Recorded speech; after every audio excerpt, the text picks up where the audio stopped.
الحمد للہ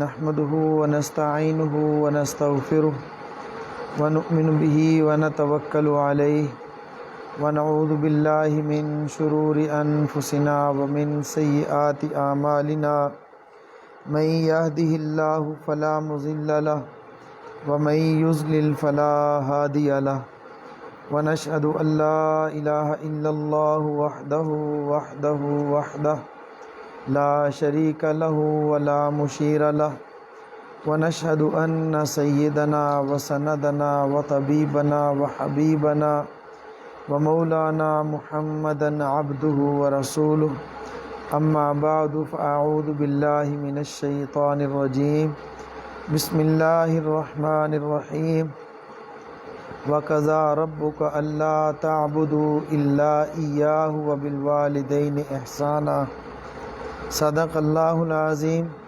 وصدق رسولہ النبی الکریم ونحن علی ذلک لمن الشاہدین والشاکرین والحمد للہ رب العالمین ان اللہ وملائکتہ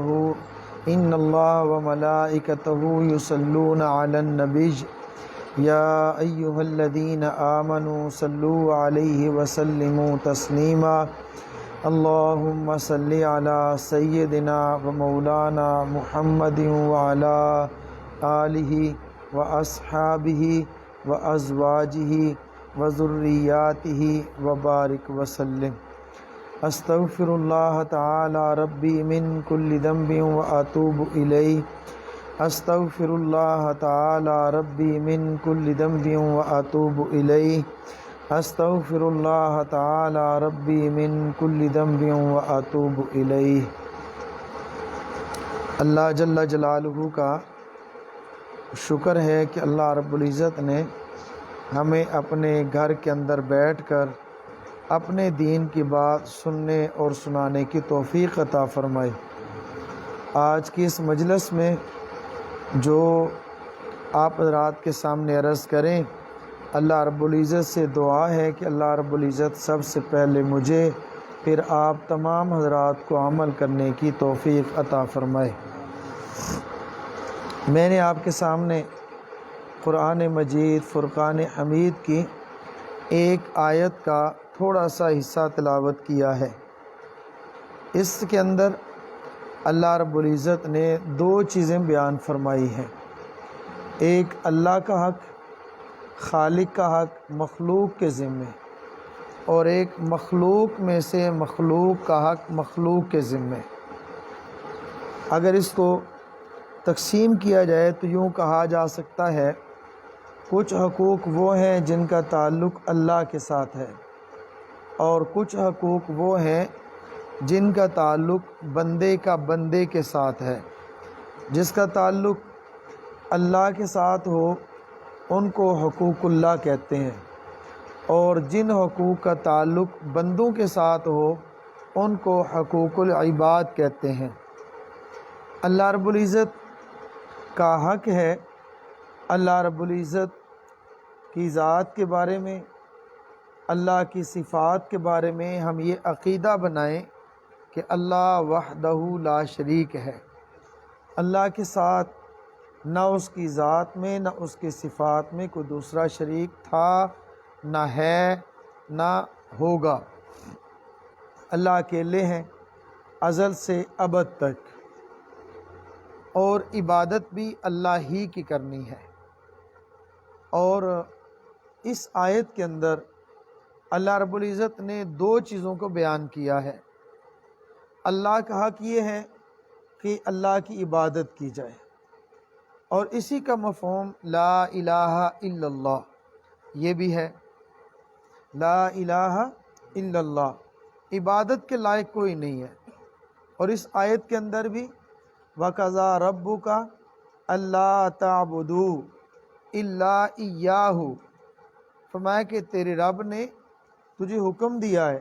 پاک پیغمبر صلی اللہ تعالیٰ علیہ وسلم کو فرمایا جا رہا ہے کہ آپ کے اللہ نے، آپ کے رب نے آپ کو حکم دیا ہے کہ اللہ کی عبادت کے علاوہ کسی اور کی عبادت نہیں کرنی۔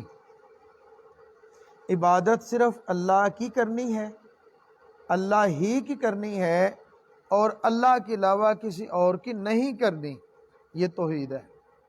اللہ نے حکم دیا۔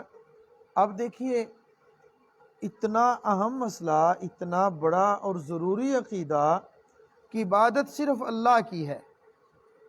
پہلے سب سے چونکہ قرآن نازل ہوا حضور نبی کریم صلی اللہ تعالی علیہ وسلم پر، اور نبی کریم صلی اللہ علیہ وسلم کے واسطے سے پھر امت کو ملا، اور پھر یہ قیامت کی صبح تک ہر آنے والے شخص کے لیے یہ قرآن جو ہے ہدایت کا ذریعہ ہے۔ سب سے اول مخاطب حضور نبی کریم صلی اللہ تعالی علیہ وسلم ہے، یا نبی کریم صلی اللہ تعالی علیہ وسلم کے صحابہ ہیں۔ تو عبادت اللہ ہی کی کرنی ہے۔ کتنا بڑا اور کتنا ضروری ہے۔ اب یہ تو ہو ہی نہیں سکتا کہ اللہ کے نبی کسی اور کی عبادت کرتے ہوں، یہ تو تصور بھی نہیں ہو سکتا، سوچ بھی نہیں سکتے۔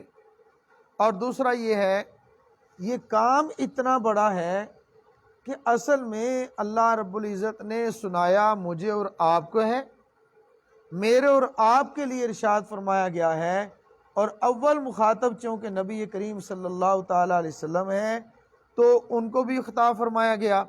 آپ کے رب نے آپ کو حکم دیا ہے اللہ تعبدو، یہ کہ تم کسی کی عبادت نہ کرو، الا ایاہ، صرف اور صرف اسی ہی کی عبادت کرو، وبالوالدین احسانا، اور والدین کے ساتھ احسان کا، اچھائی کا معاملہ رکھو، اچھا برتاؤ کرو۔ اس آیت کریمہ سے ہمارے شیخ، ہمارے پیر و مرشد حضرت دامت برکاتہم ارشاد فرماتے ہیں کہ اس کے اندر دو چیزیں بتلائی گئی ہیں، اور دیکھا جائے دونوں کو جمع کیا جائے تو شاید ایک بن جائے۔ ہم دنیا کے اندر آئے ہیں، دنیا کے اندر ہم لوگ آئے ہیں، ہمیں زندگی ملی ہے، ہمارے دنیا کے اندر آنے کا سبب، یہ دنیا تو دارالاسباب ہے، اسباب کے ساتھ اللہ نے جوڑا ہے۔ دنیا کے اندر آنے کا پہلا سبب اللہ کا حکم ہے۔ اگر اللہ کا حکم نہ ہوتا ہم پیدا ہی نہ ہوتے، اللہ کا حکم ہے ہم پیدا ہوئے۔ ہمارے دنیا کے اندر آنے کا ذریعہ، آنے کا سبب اللہ کی ذات ہے، اللہ کا حکم ہے، تو اس وجہ سے حق بنتا ہے اس ذات کا جس کی وجہ سے ہم دنیا کے اندر آئے، اس کی عبادت کی جائے، اسی کا حکم مانا جائے۔ اور نمبر دو، دنیا کے اندر آنے کا سبب اور ذریعہ ہمارے والدین ہیں۔ اسباب کے تحت والدین نہ ہوتے تو ہم لوگ پیدا ہی نہ ہوتے۔ دنیا کے اندر آنے کا ذریعہ اور سبب بنے ہیں ہمارے والدین، تو اس لیے ادب، احترام، احسان کا معاملہ ان کے ساتھ کرنا ہے۔ اللہ کے حکم سے پیدا ہوئے، اللہ کی عبادت کرنی ہے، والدین کے ذریعے سے دنیا کے اندر آئے، والدین کی خدمت اور اطاعت کرنی ہے، یہ دو کام کرنے ہیں۔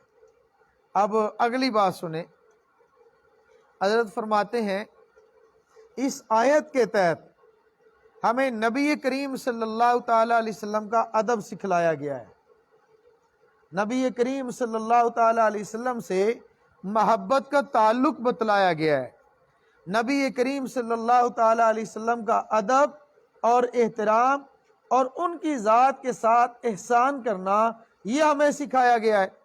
آپ کوئی آدمی پوچھے وہ کیسے؟ اس کے اندر تو عبادت اللہ کی، یہ بات سمجھ آتی ہے، اور وبالوالدین احسانا، احسان والدین کے ساتھ، والدین کا لفظ بھی آیا ہے، یہ تو ہمیں سمجھ آیا ہے، اور نبی کریم صلی اللہ تعالی علیہ وسلم تو اس میں ہمیں سمجھ نہیں آتے۔ اب دیکھیے حضرت نے یہ آیت پڑھ کے بہت ساری چیزوں کو کھولا ہے۔ میں چند ایک مثالیں عرض کرتا ہوں۔ آج کل ایک فتنہ ہے، چل رہا ہے، اور ان کا موقف یہ ہے کہ نماز اگر بھول کر آدمی نہ پڑھ سکے تو اس کی قضا ہے، اس کو پڑھ لینا چاہیے، قضا کرنی ہے۔ اگر جان بوجھ کر چھوڑ دے تو اس کی قضا نہیں ہے، حالانکہ ان کی سوچ پہ بھی ماتم کرنا چاہیے، یہ تو عقل کے بھی خلاف ہے۔ اچھا، وہ کیا کہتے ہیں کہ بھول کر نماز چھوٹ جائے اور دوبارہ پڑھنی ہے، اس کی دلیل حدیث میں موجود ہے۔ جان بوجھ کر چھوڑ دیں، اس کی دلیل تو حدیث میں موجود ہی نہیں ہے۔ نمبر ایک تو یہ کہ اللہ کے نبی ہوں، جان بوجھ کر نماز چھوڑ دیں، یہ ہو ہی نہیں سکتا، بھول کر ہی چھوڑ سکتے ہیں۔ جب بھول کر چھوڑ کر پڑھ لی ہے تو جان بوجھ کر چھوڑ کر تو پڑھنا بدرجہ اولا سمجھ میں آتا ہے۔ حضرت پھر ایک جملہ بولتے ہیں، فرماتے ہیں اللہ اور اللہ کے نبی نے چھوٹی بات ہمیں بتلائی ہے اور بڑی بات خود بہت سمجھ میں آئی ہے۔ چھوٹی بات ہمیں بتلائی ہے اور بڑی بات خود بخود اس سے سمجھ میں آئی ہے۔ جب اللہ رب العزت کے نبی صلی اللہ علیہ وسلم کے عمل سے ہمیں یہ معلوم ہوتا ہے کہ بھول کر بھی نماز چھوٹ جائے تو پڑھنی ہے، تو جان بوجھ کر چھوڑ دیں، یہ تو درجہ اولا پڑھنی ہے۔ بول کر پڑھنے کی بتلائی ہے اور چھوڑ دے جان بوجھ کر تو اس سے خود بہت سمجھ میں آئی ہے۔ واقعہ کیا ہے؟ اللہ کے نبی صلی اللہ تعالی علیہ وسلم کسی غزوہ کے لیے، سفر کے لیے تشریف لے گئے، واپسی ہو رہے ہیں اور رات کا وقت ہے، فرمایا تھوڑا سا آرام کر لیتے ہیں اور پھر صبح جو ہے آگے سفر کریں گے، اور فرمایا کہ آج ہمارا پہرا کون دے گا، اور ہم سو رہے ہیں اور جب نماز کا وقت ہو جائے تو جگائے گا کون؟ حضرت ابو ہریرہ رضی اللہ تعالیٰ عنہ نے عرض کیا، میں سوتا نہیں ہوں، میں جاگتا ہوں، پہرا بھی دوں گا اور میں جگاؤں گا بھی، دونوں باتیں۔ اور بیٹھ گئے، پہرا دیتے ہوئے سو گئے، سوئے اتنا آنکھ لگ گئی، اور جب سورج طلوع ہوا اس کی روشنی پڑی، حضرت پاک صلی اللہ علیہ وسلم کی آنکھ کھولی، دیکھا تو نماز کا وقت گزر گیا۔ حضرت ابو ہریرہ بھی سو رہے ہیں، سب کو اٹھایا، فرمایا نماز پڑھیں، نماز پڑھ لی۔ اب وہ کہتے ہیں کہ یہ بھول کر نماز چھوڑ گئی تو پڑھ لی۔ حدیث پاک کے اندر آتا ہے، ہم نے کہا جو بھول کر چھوڑی ہوئی معاف نہیں ہو سکتی تو جس کو جان بوجھ کر چھوڑ دیں وہ کیسے معاف ہوگی؟ یہ خود بہت ہمیں اللہ رب العزت نے سمجھایا ہے۔ اور دوسرا فرمایا کہ دیکھیے صاحب میرے ادھر کیمرہ لائے ہیں تو وندہ ادھر پہ بعد دیکھ لیں گے، تو جو ہے نا اللہ کے نبی صلی اللہ تعالی علیہ وسلم نے ہڈی سے استنجا کرنے کا منع فرما دیا، ہڈی سے استنجا نہیں کرنا۔ کیوں؟ یہ ہڈی جو ہے، ایک تو یہ کہ اس سے نقصان ہو سکتا ہے، ہڈی لگ جائے گی، زخم ہو جائے گا، اور دوسرا یہ ہے کہ ہڈی جو ہے یہ جنات کی غذا ہے، ہڈیاں پھینک دو اس پر اللہ رب العزت گوشت چڑھا دیتے ہیں اور یہ جنات کی غذا ہے۔ اب فرمایا، حضرت فرماتے ہیں ہڈی سے استنجا کرنا منع ہے، اللہ کے نبی نے بتلایا ہے، اور روٹی سے استنجا کرنا منع ہے، خود بہت سمجھ میں آیا ہے، کیونکہ ہڈی جن کی غذا ہے۔ جنات کی غذا سے جب منع کر دیا تو جو انسان کی غذا ہے وہ تو خود بہت سمجھ میں آتا ہے کہ روٹی سے استنجا نہیں کرنا۔ کل کوئی پاگل اٹھ بیٹھے وہ کہے حدیث میں تو کہیں نہیں آیا کہ آپ نے روٹی سے استنجا نہیں کرنا، منع نہیں کرنا، چھوٹا بتلایا اور بڑا خود بہت سمجھ میں آیا ہے۔ اگلی بات، اللہ رب العزت ارشاد فرماتے ہیں وَلَا تَقُولُوا لِمَنْ يُقْتَلُ فِي سَبِيلِ اللَّهِ أَمْوَاتٌ بَلْ أَحْيَاءٌ وَلَكِنْ لَا تَشْعُرُونَ۔ شہداء زندہ ہیں، شہداء زندہ ہیں، حیات ان کو حاصل ہے۔ فرماتے ہیں کہ اللہ نے نبی کا نام لے کر تو نہیں بیان کیا نا، شہداء کی حیات بتلائی ہے، انبیاء کی حیات خود بہت سمجھ میں آئی ہے، کیونکہ شہداء کو حیات ملی نبی کے صدقے سے۔ جس کو نبی کے صدقے سے شہادت ملی، شہادت کی وجہ سے حیات ملی، اور جس کے صدقے سے ملی اس کو بھی حیات حاصل ہے، یہ خود بہت ہمیں سمجھ میں آئی ہے۔ اور اسی طرح میں نے عرض کیا کہ ہمارے دنیا کے اندر آنے کا سبب ہمارے والدین، ان کے دنیا کے اندر آنے کا سبب ان کے والدین، یعنی ہمارے دادا دادی، ان کے آنے کا سبب ہمارا پردادا، ہماری پردادی، اسی طرح اوپر چلتے چلتے چلتے چلتے جائیں تو ختم ہوگا حضرت آدم علیہ السلام۔ حضرت آدم نہ ہوتے، آدمیت نہ ہوتی، پہلا انسان پیدا نہ ہوتا، انسانیت ہی نہ ہوتی، حضرت آدم کو کیوں بنایا گیا؟ حدیث پاک کے اندر ہے، نبی کریم صلی اللہ علیہ وسلم کا ارشاد ہے، حضرت آدم اللہ رب العزت سے دعا مانگتے ہیں، اے اللہ میری خطا کو معاف کر دے، اے اللہ میری خطا کو معاف کر دے، اے اللہ حضرت آدم کے واسطے سے مانگتا ہوں میری خطا کو معاف کر دے۔ فرمایا کہ اے آدم تو نے کیسے پہچانا محمد کو؟ ہم نے تو محمد کو پیدا بھی نہیں کیا۔ حضرت آدم علیہ السلام عرض کرتے ہیں، یا اللہ جب آپ نے مجھے پیدا کیا، میرا دھڑ بنایا، پھر اس نے آپ نے روح کو پھونکا، میری آنکھ کھلی، میں نے دیکھا عرش پہ لکھا ہے لا الہ الا اللہ محمد الرسول اللہ۔ میں یہ سمجھا عام ذات نہیں، بڑی خاص ہے، جس کا نام خدا کے ساتھ جڑا ہوا ہے۔ بات لمبی نہیں کرتا، اللہ رب العزت نے فرمایا کہ اے آدم اگر یہ محمد نہ ہوتے، میں نے ان کو پیدا نہ کرنا ہوتا، میں تمہیں بھی پیدا نہ کرتا، میں ان کو پیدا نہ کرتا، پوری کائنات کو پیدا نہ کرتا، تو پوری کائنات کے پیدائش کا سبب حضرت رسول اللہ صلی اللہ علیہ وسلم ہے، ہمارے زندگی کا سبب ہمارے والدین ہیں، والدین کا ادب بتلایا ہے، حضور کا ادب خود بہت سمجھ میں آیا ہے، والدین کے ساتھ احسان کا معاملہ کرنا اللہ نے بتلایا ہے، حضور نبی کریم صلی اللہ علیہ وسلم کے ساتھ احسان کا معاملہ کرنا، محبت کا معاملہ کرنا، اطاعت کا معاملہ کرنا خود بہت سمجھ میں آیا ہے، چھوٹے کا بتلایا ہے، بڑے کا خود بہت سمجھ میں آیا ہے۔ فرمایا وَبِالْوَالِدَيْنِ احسانا، والدین کے ساتھ اچھائی کا معاملہ کرنا، کیونکہ وہ ہمارے دنیا کے اندر آنے کا سبب بنے ہیں، دنیا کے اندر آنے کا ذریعہ بنے ہیں۔ دنیا کے اندر انسان کے ساتھ جتنے کسی کا حق کسی کے ساتھ وابستہ ہے، دیہات کا دیہاتی کے ساتھ، تاجر کا تاجر کے ساتھ، گاہک کا مالک کے ساتھ، مالک کا مزدور کے ساتھ، ہمسائے کا ہمسائے کے ساتھ حقوق ہیں، والدین کے اولاد کے ذمے، اولاد کے والدین کے ذمے، استاد کے شاگرد کے ذمے، شاگرد کے استاد کے ذمے، کتنے حقوق بنتے ہیں۔ ان سب حقوق میں سے سب سے زیادہ اگر کسی کا حق اس دنیا کے اندر انسان کا انسان پر ہے تو ان میں سے والدین کا ہے، اور والدین میں سے بھی والدہ کا حق زیادہ بنتا ہے۔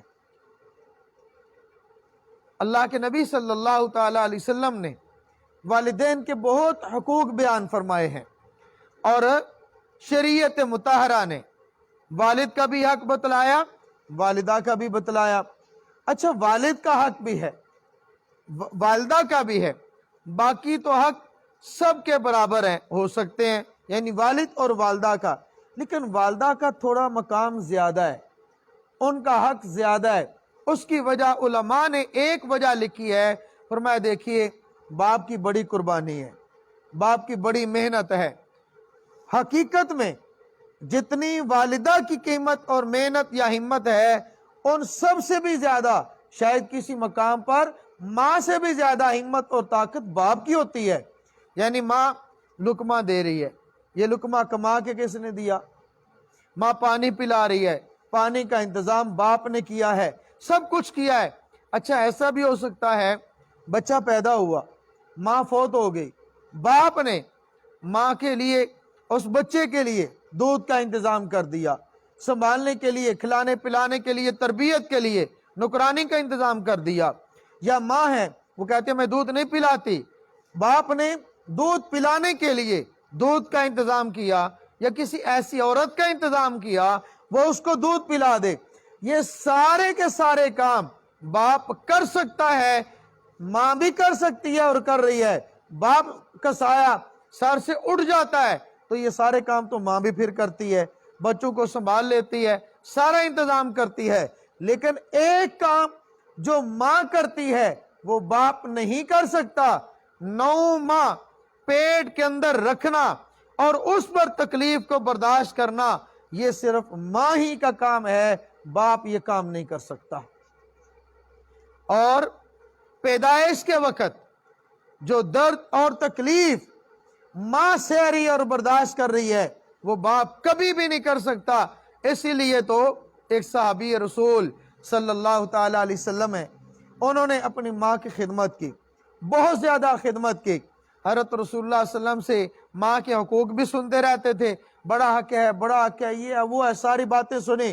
ایک دن معذور ماں ہے، کندھوں پہ بٹھایا، حج کے لیے لے گئے۔ اب آپ حج کا تصور کریں، آج کا حج نہیں، 1400 سال پہلے کا حج ہے، کنکریاں، پتھریلا سفر، کھانے کا انتظام نہیں، پینے کا انتظام نہیں، مطاف وہ بھی پکا نہیں، آج کل تو ماشاءاللہ ایئر کنڈیشن ہے، ٹھیک ہے، سائی اور رمی کرنا وہ بھی ایئر کنڈیشن ہے، ٹھنڈا موسم، نیچے پتھر لگے ہوئے ہیں، کوئی مسئلہ ہی نہیں، اگر کوئی بوڑھا اس کے لیے ویل چیئر کا انتظام ہے، یہ سب کچھ نہیں تھا۔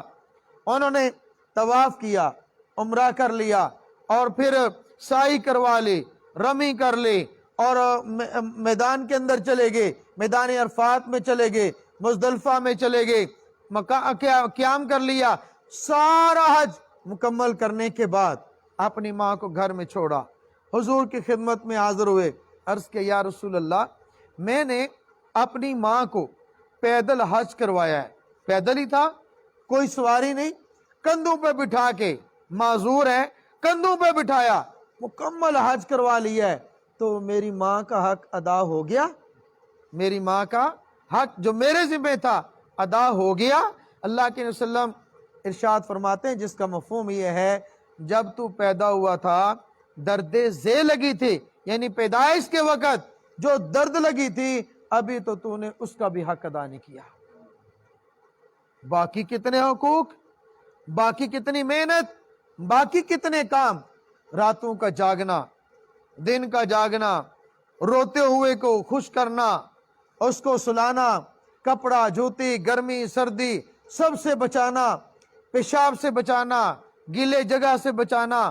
آج کل پیمپر ہیں، اس وقت تو نہیں تھے، آج کل تو آسانیاں ہے، اس وقت نہیں ہے، لیکن یاد رکھیے جتنی آسانیاں بڑھ رہی ہیں اتنے نرمی، نازک مزاجی وہ بھی بڑھ رہی ہے، مشقت میں کمی آج بھی نہیں ہے، آج بھی اسی طرح مشقت ہے۔ ایسا نہیں ہے کل مشقت زیادہ تھی تو ماں کا حق اور باپ کا حق زیادہ تھا، آج مشقت کم ہو گئی ہے تو ماں باپ کا حق کم ہو گیا ہے، ایسی بات نہیں ہے۔ اگر ہمیں آرام اور سہولت ملی ہے، ہمیں گاڑی مل گئی ہے چلنے کے لیے، کمرہ میں اے سی مل گیا ہے آرام کرنے کے لیے، تو یہ بھی تو ماں باپ کی محنت کا صدقہ ہے، جنہوں نے میرے اور آپ کے آرام کی خاطر اپنے آرام کو قربان کیا، تیری اور میری راحت کی خاطر اپنی راحت کو قربان کیا۔ تو میں اگر یوں کہوں کہ میری اور آپ کی مسکراہٹ کے لیے اپنی مسکراہٹوں کو قربان کیا، میرے اور آپ کے آرام اور راحت کے لیے اپنے آرام کو قربان کیا ہے، تو یہ صرف ہستیاں ماں اور باپ ہو سکتی ہے، تیسری کوئی بھی نہیں، جس کو کچھ امید نہیں، کچھ توقع نہیں، آنے والا وقت کیسا ہوگا اس وقت ان کو نہیں معلوم، یہ میرا بیٹا بڑا ہو جائے گا، اب یہ ماں دودھ پلا رہی ہے اور ماں اس کو ادھر ہٹا رہی ہے، اور ماں نے ساری رات اٹھ کے اس کو بخار ہو گیا ہے، ہاتھوں میں لیا ہوا ہے، یہ اس وجہ سے نہیں میرا بیٹا ڈاکٹر بن جائے گا نا تو کروڑوں کی کمائی مجھے دے گا، جب ڈاکٹر بن جائے گا پتہ نہیں ماں کو دھکا بھی دے گا یا نہیں دے گا، کیا کرے گا کسی کا کچھ معلوم نہیں، بغیر امیدوں کے صرف اور صرف اولاد سمجھ کر اگر کسی نے پیار اور محبت کیا ہے تو وہ اور ماں اور باپ ہے، یہی وجہ ہے۔